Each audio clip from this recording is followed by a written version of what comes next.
Very, very high class filly who's very much established herself as one of the best fillies in training in Europe this year. Group 1 performer throughout the year, very impressive winner of the Group 1 Pretty Polly.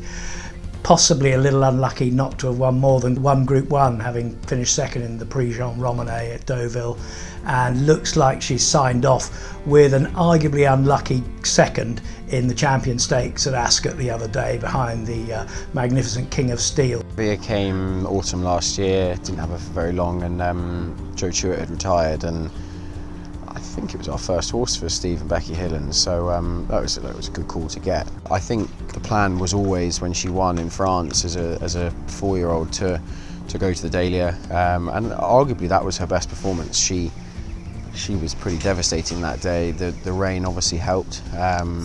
She's very versatile. The plan was Dahlia, Pretty Polly.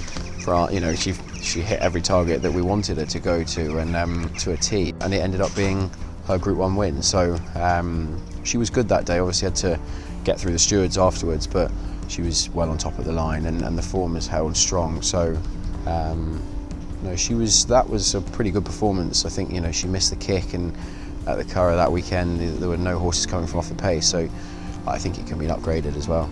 I think she very easily could have won in France as well, and just got a bit lonely. She does get a bit lonely in front. She's been brilliantly ridden through her career by some world-class jockeys, and needs putting there on the line. And she's got a pretty good turn of foot for a big mare over that trip. She's a big girl, but a very sound horse in training, and one who's, I'm sure she's a massive racing prospect as well as a broodmare. She's peaking at 5, and a lot of the horses around the world we don't really see in Japan and America. They race them on a lot longer than we do, and it's a bit unheard of here to have a Group 1 performer, certainly as a filly or a mare at 5. She's a great advertisement for all her correct connections, and for her sire Fastnet Rock, who has an unbelievable international profile as not only a sire of Group 1 winners, but a broodmare sire of Group 1 winners throughout the world. So she will appeal to breeders from absolutely everywhere.